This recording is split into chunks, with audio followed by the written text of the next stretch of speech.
Hi everyone, this is Eleventh, and thanks for stopping by my channel, Everything Spiritual.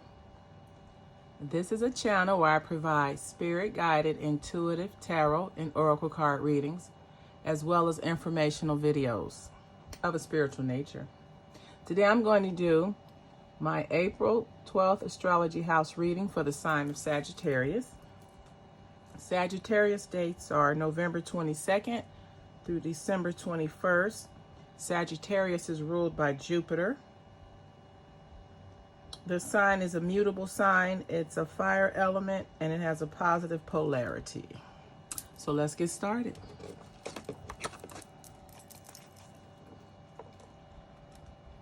In the first house, which is how others see you and how you present yourself to the world, your physical appearance, you have the Prudence card. So this is someone who's considered very hardworking, someone who can cultivate a goal or a desire and manifest it. They have the patience to take the time to build and nurture their ideas so that they come to fruition.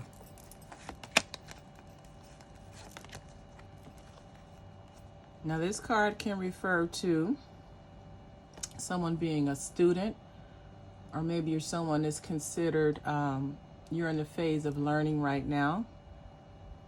It can be someone that's having a new beginning, or starting out new, or starting out fresh.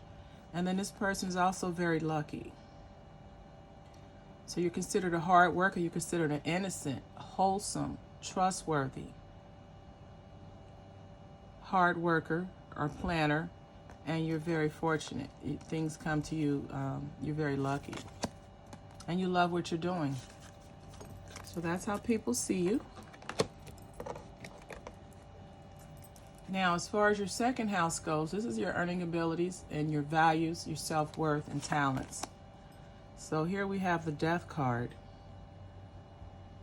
So something's in your second house regarding your earning ability. You're going through a transformation right now.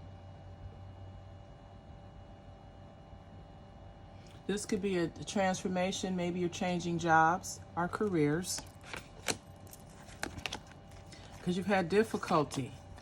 You've had difficulty where you are right now, and you're looking for loyalty.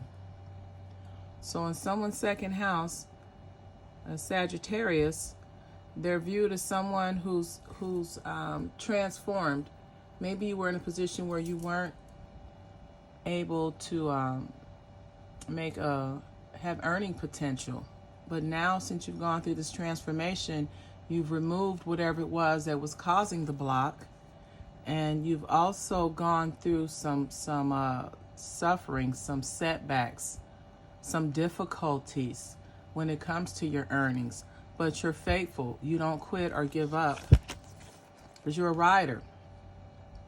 You're going to see it through to the end.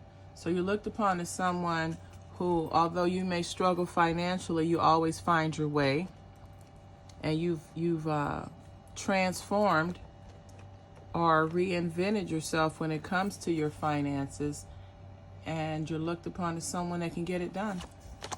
Now, when it comes to your third house, which is the house of how you connect to your immediate environment, as well as how you communicate, and it's also the house of your lower education, intellect, and short journeys. So in your third house, there's some changes going on. So as far as how you connect to your immediate environment, you're making some changes, and these are changes for the better.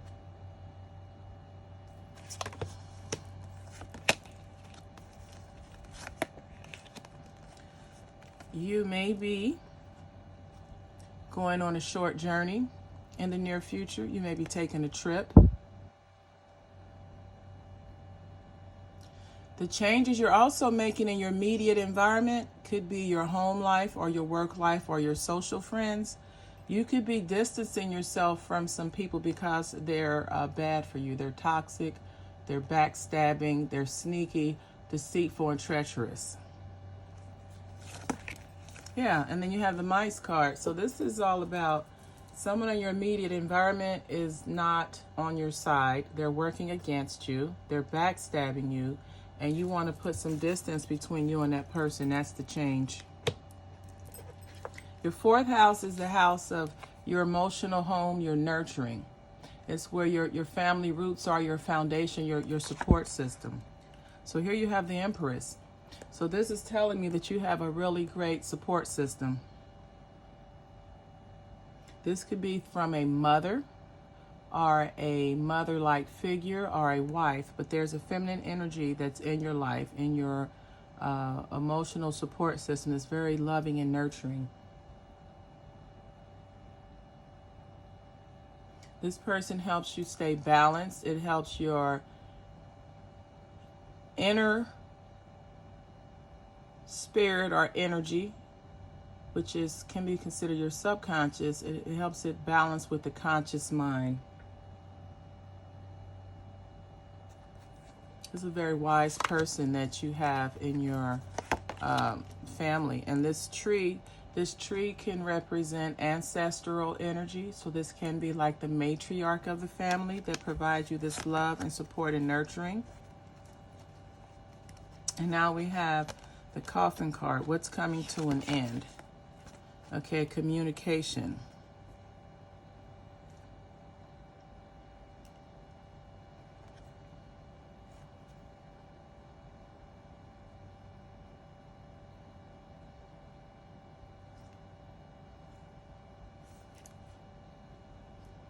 So in someone's fourth house, it's nurturing, it's maternal, it's ancestral energy, it's patience there, and it's support. And then there's some type of communication going on within your family. I don't know if it's a positive nature, but whatever this communication is, it's going to end. Or the communication is about something coming to an end. So, for those of you in your fourth house, regarding your emotional nurturing, be on the lookout for some type of sign or a symbol that's telling you something is coming to an end.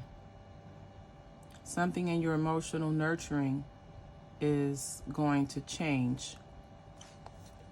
But right now you have a very solid, stable, emotional support system.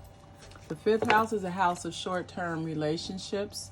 It's the house of flings. It's also the house of your creativity, how you express yourself in art and drama. And so we have the Two of Swords. And this is all about making peace, coming to a truce, making peace with something. It's about having inner peace. And once you have peace and clarity, you're able to make decisions. So when it comes to your relationships, you're in a place where you have clarity about the relationships and you have peace.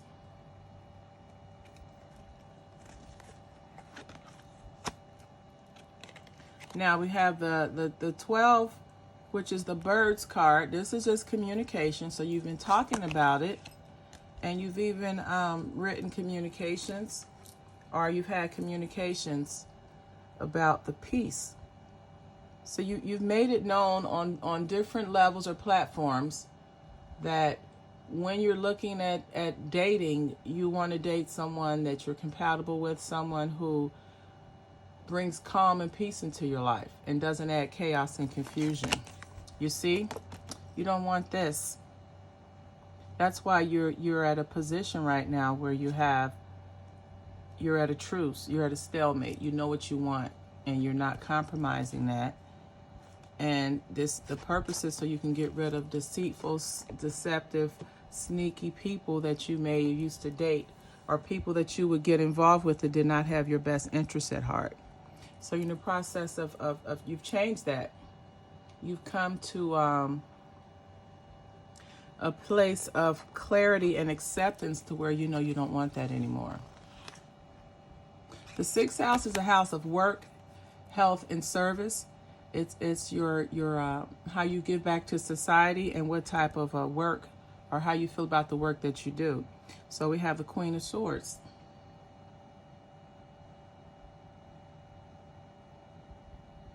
So when it comes to your employment or your work or service, you're someone that cuts through the truth. You don't like to be fake or phony. You like to call things the way you see it.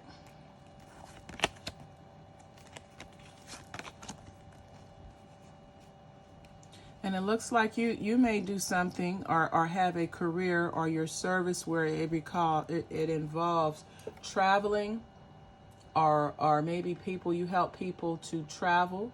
You may help people to relocate. You may help people to move from one location to another. And you're very wise. You have wisdom. You have experience. You have patience. And you've been doing this for a while. And then again, you have the tree. And this is just the ancestral card, ancestral energy. It can also be just the patience and time. The patience and time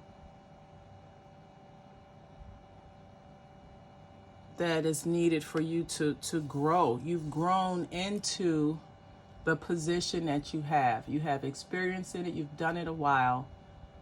And you like to help people. Your 7th house is the house of friends, partners. It's the house of relationships, contracts, and partnerships. Long-term relationships like marriage. Here we have the first card. We have the 5 of Swords.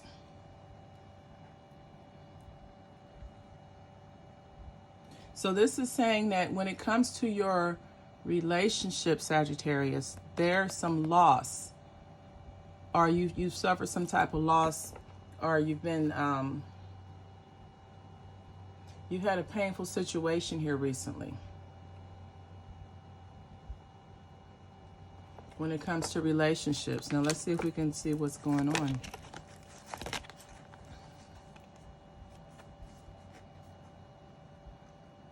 You may have been involved with a very beautiful woman who likes the finer things in life, who likes to be spoiled and wined and dined, and you had to work at it. You had to work really hard at keeping this person happy.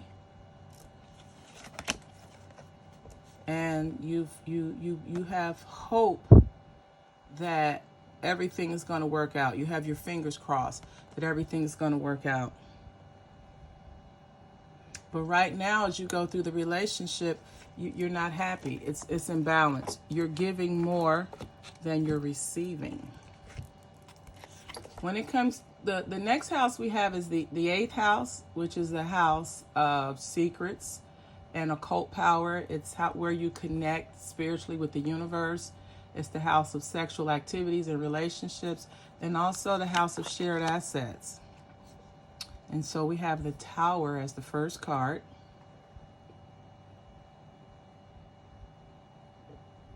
So the Tower is a card of destruction. It's a card of renewal also. So it's saying that whatever is going on now in your 8th house, it has to be totally destroyed so that it can be rebuilt, renewed.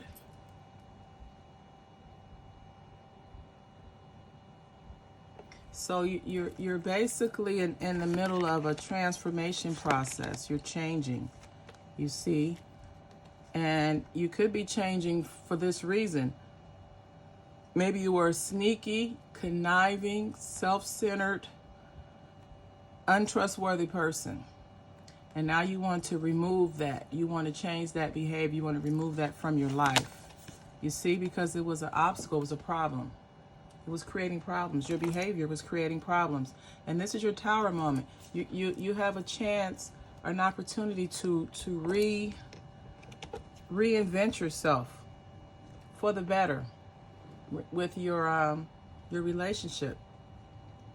And it may be where you if you're going through a separation where you have to split assets, that you may lose some things.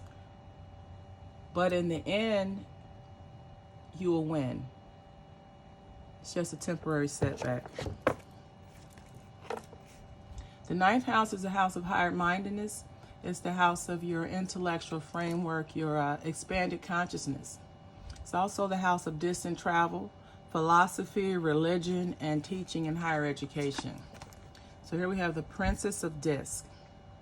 So you're in the process of going through some type of transformation, a birthing of new ideas, or a birthing of a new concept.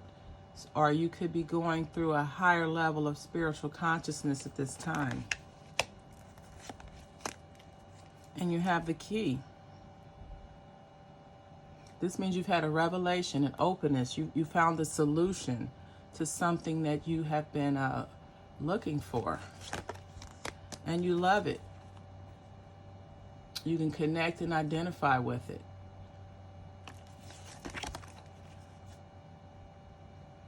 And it helps with the confusion that you had in the past. This birthing of this new idea is helping get rid of the ambiguity, the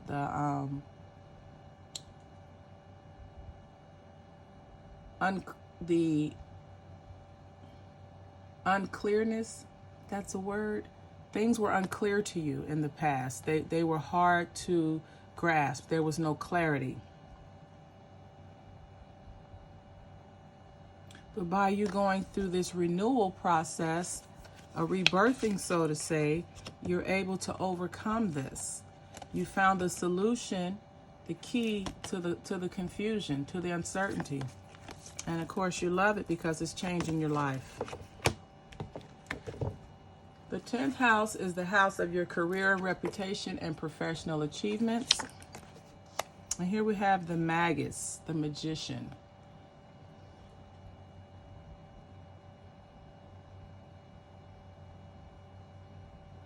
So this is basically saying you have capabilities when it comes to your career and reputation. You have unlimited resources to help you further along your path. You see, you have structure. You have the tower, the foundation, the institutional foundation, and you have a solid home. So your career and your reputation are solid. You see, you have the Bear, strength, protected,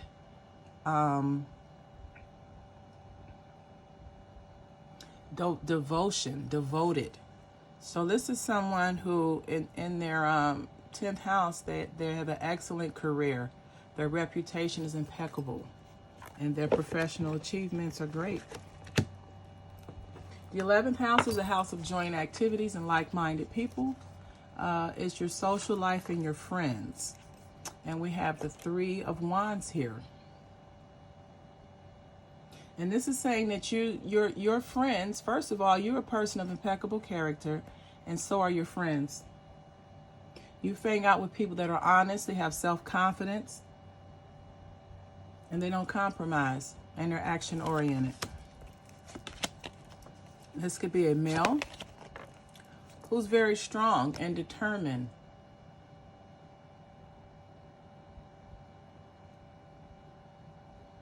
Who has leadership. Yeah, and he has hope. He has spiritual guidance. He's connected. So this person is able to assimilate with like-minded people. You may even be the president of the group or the club that you're a part of, but you're very determined.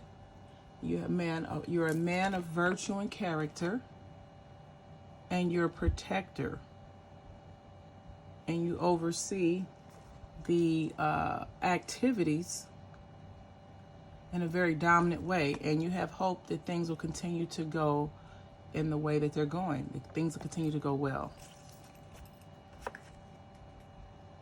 And you'll continue to receive or seek spiritual guidance. The 12th house is the house of karma. It's the house of the results of your past actions, your hidden supports and limitations. And here we have the 3 of disc. And this is someone who basically, they're a hard worker. This is someone who believes in the duty to continue to improve processes. This is someone who doesn't mind working hard to gradually build and build and build so that they can become better at what they're doing, master their skill. So regarding the karma in the 12th house, this is someone that's confident and they know that basically whatever you put out, you get back in. So they're very methodical about how they live and the decisions that they make. This is a person of abundance, of financial prosperity. They're very successful. They have very good karma. And they're rooted. They have a foundation, a solid foundation. They're anchored in. So this person has a lot of good karma headed their way, if they haven't already started to experience it. So guys, this has been my April 12th house astrology reading for the sign of Sagittarius. If this video resonated with you or someone that you may know, please like, comment, and subscribe to this channel. And as always, until the next time, namaste.